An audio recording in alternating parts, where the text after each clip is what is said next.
Ciao chitarristi, pronti? Perché questo video è bellissimo. Per quali motivi? Per quanti? 3. Parliamo di un artista famosissimo che è stato super influente nel mondo della musica rock. Parliamo della sua chitarra in versione super economica, quindi accessibile. E il terzo motivo ve lo lascio per il video.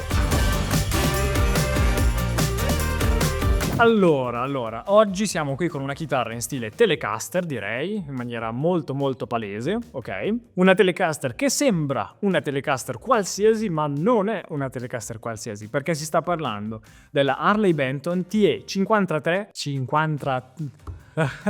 mi sembra quella delle 45 circa, 40 circa 5, vabbè.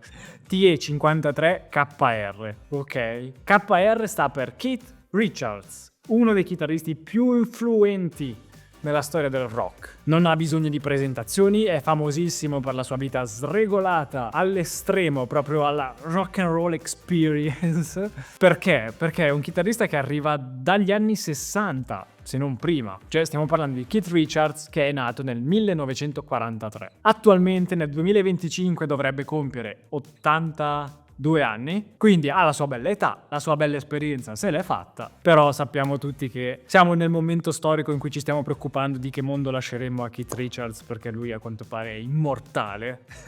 Ma comunque, tralasciando questa cosa, concentriamoci un attimo sul suo playing e sulla sua chitarra. Keith è famosissimo per essere un utilizzatore di tante chitarre diverse. Ha suonato tante chitarre di tanti tipi, semiacustiche, solid body, ma il suo volto e il suo nome viene tanto ricondotto alla Fender Telecaster. Perché? Perché forse è una delle chitarre che gli si vede suonare di più dal vivo, e lo si vede sempre con questa Telecaster bella alla vecchia, con single coil, humbucker e fine. Una caratteristica sua che mi piace sempre tantissimo, anzi sono due le caratteristiche sue che mi piacciono tantissimo. La prima è come suona, perché a lui potrebbe benissimo bastare le prime 5 corde, la sesta corda, e un'altra delle cose tanto interessanti sono le accordature che usa. Lui è famoso per essere un utilizzatore accanito e super fan delle accordature aperte, e questa cosa fa parte un po' del segreto del suono dei... stavo dicendo Pink Floyd, dai.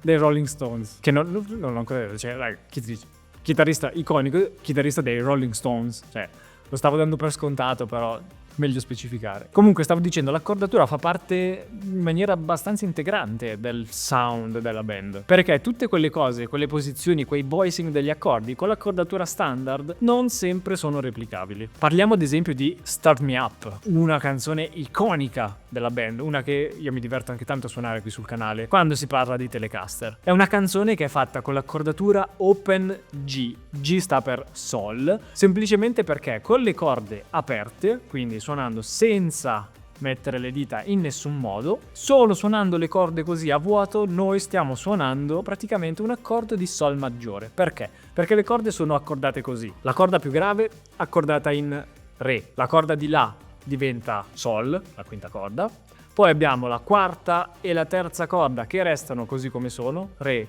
e Sol. Stessa cosa vale per la seconda corda, che resta un Si, e la prima corda, quindi il cantino, se proprio dobbiamo tenerlo perché non vogliamo fare proprio come Keith Richards, lo accordiamo anche quello in Re. Così tra tutte le note che abbiamo all'interno delle corde vuote della nostra chitarra avremo Sol, Si, Re, che sono nello specifico Sol, nota fondamentale dell'accordo, Si, terza maggiore di Sol, Sol, La, Si, ok? E poi abbiamo il Re, che è la quinta dell'accordo, quindi Sol, La, Si, Do, Re. In questo modo formiamo la triade completa di Sol maggiore. Questo tipo di accordature ovviamente si può trasportare Open G, Open D, Open C, Open quello che volete, dipende poi dalla scalatura delle corde, dalla tensione, queste cose belle.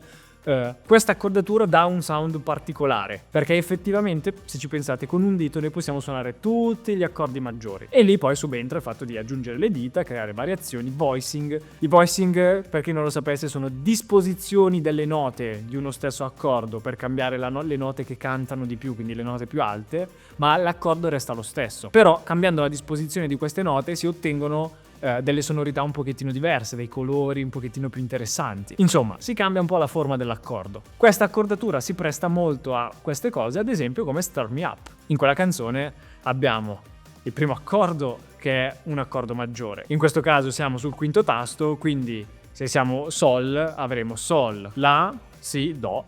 Ok, sarà un accordo di Do maggiore, schiacciando tutte le corde al quinto tasto. E poi vengono aggiunte 2 dita per formare quello che in un'accordatura normale potrebbe somigliare a un accordo minore settima, ma in realtà diventa un Fa maggiore, con la nota bassa che resta Do, ok? Però, tralasciando queste cose un pochettino più teoriche a livello musicale, tutto questo per dire cosa? Per dire che il suo modo di suonare, il suo modo di accordare la chitarra e tenerla così, ha dato tantissimo al sound della band. Quindi questa cosa prendetela un po' come spunto per sperimentare. Io nel mio piccolo sto cercando di farlo con le 7 corde e la settima corda invece che tenerla accordata in standard la abbasso di mezzo tono, così ho le 6 corde accordate standard e poi ho un bel Si bemolle o la diesis, vedetela come siete voi. Mi cambia un po' la disposizione delle dita. Sì, mi permette di fare delle cose che altrimenti non potrei fare? Certo. Poi ormai le ho imparate così, quindi dovendo cambiare un casino. Ok, perché sennò dovrei abbassare tutto di mezzo tono. Magari questa cosa la teniamo per un altro video. Comunque, questa è la replica economica della sua chitarra. In questo caso una Telecaster con ponte fisso, single coil, humbucker ed è una Telecaster molto tradizionale. Ma andiamo un po' nel dettaglio. Abbiamo il corpo dello strumento che è in frassino, quindi un legno che si presta a questo tipo di chitarra. Peso non contenuto, ok? Non è neanche un macigno, ma non è neanche una piuma. Però devo dire che si fa sentire, È bella massiccia. Si sente il body che pesa più del manico. Questo non vuol dire che è sbilanciata, però si sente. Manico. Il manico è in acero canadese roasted, quindi acero roasted, che ha un feeling al tatto che è clamoroso per una chitarra che costa questa cifra. Stiamo parlando di 244 euro più o meno di 250 comunque. Mentre davanti abbiamo la tastiera che anche lei è fatta in acero, sempre caramellato, ok? Quindi allo stesso modo del dietro abbiamo il davanti. Sulla paletta abbiamo delle meccaniche vintage style Cluson, quindi sempre stile Cluson, ok? Davanti il loghino Harley Benton con la scritta Tribute Series, perché questa chitarra fa parte della linea Tribute, che rende omaggio ai chitarristi che hanno scritto la storia. Abbiamo già visto altre chitarre di questa linea, ve le ricordate, ad esempio quella di David Gilmour, quella di Brian May, ok? Trovate tutto comunque nella playlist, c'è qui sul canale. E poi passiamo al body. 2 pick-up molto interessanti. Sono 2 pick-up marchiati Tesla, quindi sono pick-up che sulle Harley Benton funzionano un sacco bene, cioè funzionano bene in generale i pick-up, ma sulle Harley Benton ci stanno bene perché comunque contribuiscono a dare un bel suono mantenendo il rapporto qualità-prezzo ottimale. Nello specifico il single coil è un Opus TE Alnico 5 vintage style. Stessa cosa per l'humbucker che è un Opus 4, sempre vintage style ma humbucker. L'elettronica è molto molto semplice, dritta, grezza, non c'è niente di particolare, quindi non abbiamo interruttori, push pull, split, niente di niente. Volume e tono puliti, ok? Sono questi due, questo è il volume, questo è il tono, e il selettore dei pick up per posizione single coil, posizione centrale per combinarli insieme e humbucker al manico. Ve la faccio sentire e vi dico cosa penso di questo strumento alla fine, perché ve lo dico.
Allora, partiamo dal presupposto che io non sono un mega super iper sfegatato fan dei Rolling Stones. Riconosco il valore artistico, riconosco il peso che hanno avuto nella storia della musica, ma non sono un super fan, nel senso non è che ascolto le loro canzoni per passatempo, in macchina ad esempio. Anche se ci sono alcuni pezzi che mi piacciono un sacco. Unpopular opinion, a me I Can't Get No Satisfaction non ce la faccio a sentirla.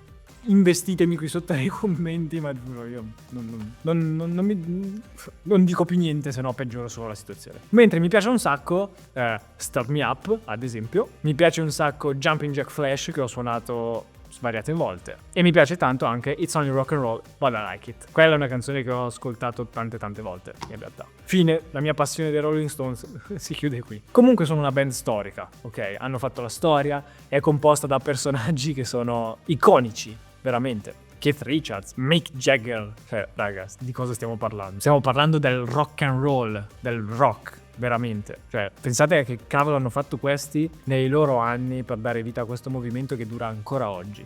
Comunque, tralasciando questa cosa, parlando più nello specifico della chitarra, è una chitarra assolutamente ben fatta. Tasti posati bene, sono 21 tasti medium jumbo, non in acciaio inossidabile ma comunque ben fatti, rifiniti molto bene, infatti non fanno casino, sono belli lisci, rifiniti bene, non sporgono, cosa sulle chitarre economiche assolutamente da controllare. Tiene bene l'accordatura, perché cambio corde fatto bene, ovviamente. Una regolata data a ponte, truss rod e cose varie per tenerla in linea. E, raga, è una Telecaster che suona. Poi non sarà il custom shop, va bene, siamo tutti d'accordo, ma per 250 euro uno che vuole una Telecaster ispirata a quella di Keith Richards perché gli piace un po' quel suono rock and roll e la Telecaster con solo i 2 single coil non gli basta e vuole l'humbucker al manico, eccola qui. Poi sicuramente ci sono tante cose da dire su Keith Richards, siamo d'accordo, cioè raga, si parla di 60 anni di storia praticamente, di cose da dire ce ne sarebbero all'infinito, non basterebbe un video, forse bisognerebbe fare un video dedicato più alla carriera artistica della band, in questo caso stiamo parlando più nello specifico della chitarra. Mi piace la colorazione perché è diversa da quella della TE52 che ho provato qui sul canale un po' di tempo fa. Quella lasciava vedere proprio le venature del legno sotto la vernice veramente in maniera molto trasparente. Qui invece è molto più simile come colorazione. Cavolo, che chitarra era? Forse era la Strato Classic Vibe 50 che ho provato tanti anni fa qui sul canale. Ecco, è quella verniciatura qui che è solida, quindi è un colore unico, ma sotto comunque si vedono le venature leggermente. Provo a farvelo vedere. Dietro magari si vedono anche meglio. Qui vabbè non c'è niente, vediamo solo i buchini dove passano le corde per uscire dal ponte, la piastra che tiene insieme body e manico. Però vedete la finitura che è piatta ma non è piatta, ha comunque quel poco di 3D dato dalle venature sotto, che mi piace tanto, sinceramente. La preferisco come colorazione questa rispetto alla TE52. Poi è un po' più arancione come colorazione, non è proprio giallina, però devo dire che sta da paura con l'hardware dorato del ponte e l'acero roasted caramellato del manico e tastiera. Cioè è una coppiata di colori che col battipenna nero così poi bellissimo. Ora ditemi voi qui sotto nei commenti qual è il terzo motivo per cui questo video è bellissimo. Spero che per voi questo terzo motivo non sia insultarmi perché non mi piace quella canzone. E ditemi soprattutto cosa ne pensate di questa chitarra e del mondo Harley Benton in generale, perché c'è tanto dibattito e voglio sapere la vostra. Io sono utente Harley Benton da tanti anni, ho iniziato a comprarle nel 2014, quindi si parla di più di 10 anni. Tra l'altro trovate qui sul canale, ve lo lascio come video finale. Comparirà qui un video dove prendo la chitarra che ho acquistato nel 2014 e lo stesso modello in una riedizione molto più nuova per vedere come è degradata quella vecchia, come si comporta, come si è comportata e come funziona adesso e come suona il modello nuovo rispetto a quello vecchio. Mi raccomando, lasciate un bel like e iscrivetevi al canale se non volete farmi soffocare. Ci vediamo al prossimo video, ciao!